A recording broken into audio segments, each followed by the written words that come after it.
Bom, e agora voltando, né, pro mundo do SAP, a gente falou um pouco sobre outras soluções, agora trazendo de volta para o SAP. Eu queria trazer uma informação aqui a cargo de conhecimento, que é sobre os profissionais SAP, né? Quais são os profissionais envolvidos no mercado SAP? Isso eu percebo que é uma confusão, né? Gera uma confusão muito comum, né? Quais são as atribuições, quais são as responsabilidades desses tipos de profissionais. Então eu decidi trazer esse conhecimento aqui, esse conteúdo.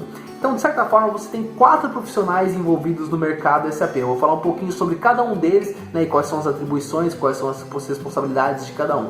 Em primeiro lugar, você tem o papel do funcional, né? Então, visualize assim que o funcional ele é equivalente a um analista de negócios, um analista de requisitos. Então, ele vai ser ele é um cara que vai conversar muito, ter um contato muito intenso com o usuário final, de entender as necessidades. Ele vai ser um cara muito de negócios, ele é técnico também, porque ele tem que entender as regras de negócios e saber configurar isso dentro do sistema. Mas ele é muito mais negócio, muito mais business do que técnico. Então ele vai ter a expertise de conversar bastante com o usuário final, entender as necessidades, até dependendo da expertise ele pode propor melhorias no fluxo de processos, né, na parte processual mesmo. Mas ele é um cara menos técnico, mais negócios. Ele mexe muito com regras de negócio. Até dando um exemplo de uma responsabilidade funcional, por exemplo, quando você tem a alteração de uma estrutura de aprovações, né? Você tem uma requisição de compra e você, eu preciso que agora a requisição de compra não passe mais para o gestor, passe direto para a diretoria. Um exemplo, esse é uma mudança de regras de negócio. Você não está criando uma tela nova, você não está criando um sistema novo, você está apenas modificando uma regra de negócio. Então essa é uma atribuição do funcional. Ele vai entender sua necessidade, ele vai saber como configurar isso no sistema para o sistema se comportar de acordo com o negócio pede. Então essa é um exemplo de uma responsabilidade do funcional. E segundo, aqui nos profissionais SAPs, você tem o papel do desenvolvedor, que no mundo SAP a gente chama de ABAP, tá? ABAP. Eu vou falar um pouco mais pra frente o que é esse tal de ABAP. Mas, de certa forma, a função aqui do desenvolvedor, esse é o cara que vai criar mesmo as funcionalidades. Então, por exemplo, se você precisa de uma nova tela, você precisa de um novo sistema, esse é o cara que vai pôr a mão na massa ali para desenvolver. Vai desenvolver os códigos, vai desenvolver as telas, o layout das telas, ele vai desenhar tudo, né? Então muitas vezes pensa no fluxo de processo. O funcional entende a necessidade, avalia se é uma coisa que ele consegue absorver, se é uma regra de negócio. Não, é uma coisa que eu preciso desenvolver. Então esse projeto, esse requisito é passado pro ABAP, né, pro desenvolvedor, para criar as telas. Ele é um cara muito mais técnico do que funcional, a gente pode dizer assim.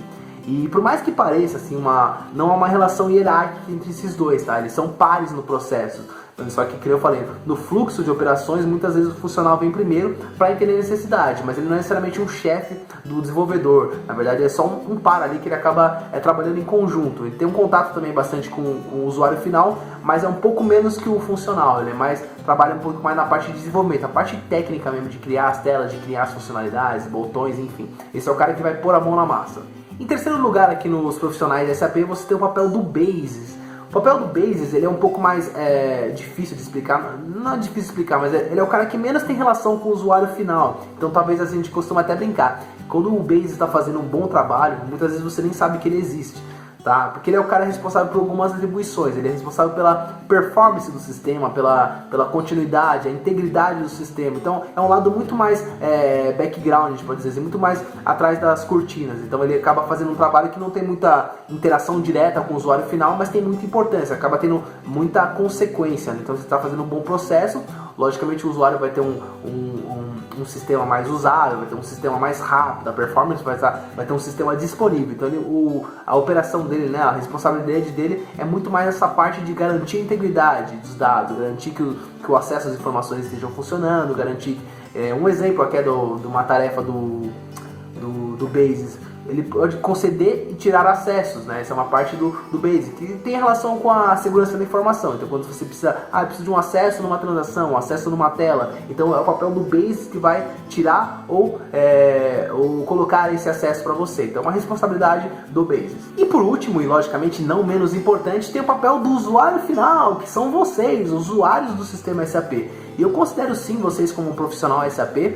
porque só para vocês terem uma noção, o sistema SAP é um sistema utilizado por muitas empresas, não só no Brasil, mas mundialmente. Então, uma pessoa que sabe utilizar as telas do SAP, né, que conhece a interface, conhece algumas transações, ele já é um profissional diferenciado no mercado, porque ele vai conhecer, você pode falar, eu sou um profissional que já conheço o sistema SAP, ou seja, o sistema utilizado globalmente. Então é um profissional que tem muita importância ali no mercado. Então a gente sabe como que facilita muito quando você tem um profissional que já conhece o sistema SAP, já está acostumado com as telas, já está acostumado com o conceito de transações, que a gente vai falar um pouco mais pra frente. Então realmente é um dos profissionais aqui no mercado SAP. E além do usuário comum, né, que a gente pode dizer assim, tem o papel do Key User, que assim não é uma invenção da NASCAR, esse papel do Key User realmente é uma responsabilidade que existe no mercado de trabalho, que é um usuário com uma expertise um pouco mais diferenciada, ele conhece bastante sobre a operação e ele é o elo de ligação muito forte ali com a área de TI, né, de conseguir mesclar a parte técnica com a parte de negócios. Então, se você tem um Key User bom, facilita muito a desenvolver os processos, desenvolver os fluxos de negócio. Então, esse aqui é um profissional muito diferenciado no mercado SAP, o papel do Key User.